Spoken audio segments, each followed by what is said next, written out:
एक बार एक गुरु एक छोटे से गांव में पधारे। वहां दो किसानों ने उनसे प्रार्थना की कि वे उनको दीक्षा का मंत्र दें। गुरुजी ने उत्तर दिया कि उनको मंत्र देने से पूर्व वे उनकी एक परीक्षा लेंगे। दोनों किसानों को उन्होंने एक एक सोयाबीन का बीज दिया और कहा कि वे तब तक इसकी अच्छी देखभाल करें जब तक वे दोबारा इस गांव में नहीं आते। एक किसान तुरंत अपने घर लौट गया और सोयाबीन को एक टोकरी में रखकर मजबूती से एक ताले में बंद कर दिया। उसको ये सबसे सुरक्षित तरीका लगा कि गुरुजी से मिला कीमती उपहार ऐसे ही रखा जाए। किंतु दूसरे किसान ने सोचा, कौन जाने गुरुजी अब कब वापस आएंगे, तब तक हो सकता है ये बीज खराब हो जाए या मेरे द्वारा कहीं खो जाए। अतः उसने निश्चय किया कि इस बीज को बो दिया जाए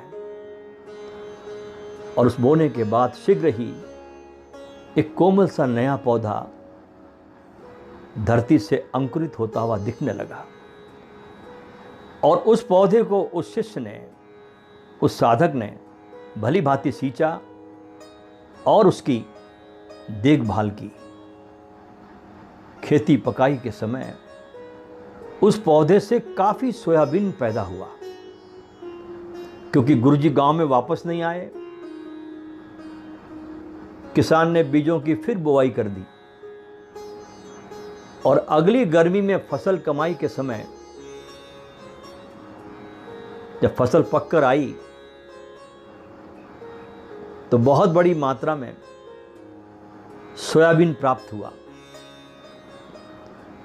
3 वर्षों के बाद गुरुजी उस गांव में वापस लौटे, जहां किसानों ने उन्हें एक बार फिर मंत्र देने के लिए कहा।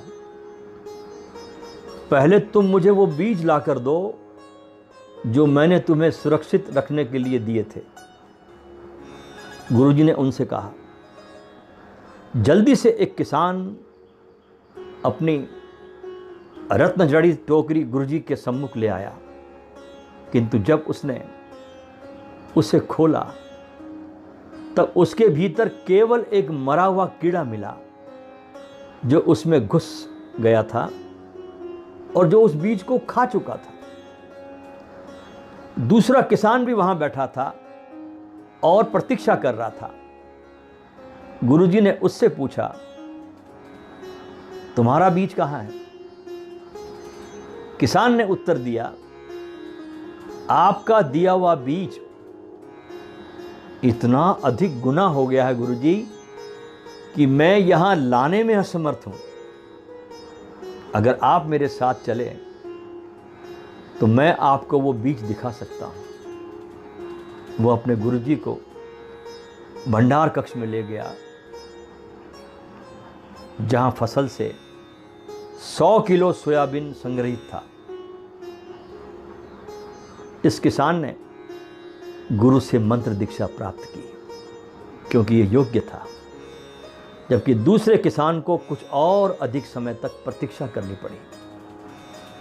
एक व्यक्ति जो गुरु से मंत्र प्राप्त करता है, इसका अभ्यास किए बिना ही अपने जेब में रख लेता है, वह उस किसान के समान है जिसने सोयाबीन को एक बक्से में बंद कर दिया था और जहां उसे समय का कीड़ा खा गया था। केवल साधक का अभ्यास ही उस मंत्र को सिद्ध बनाता है।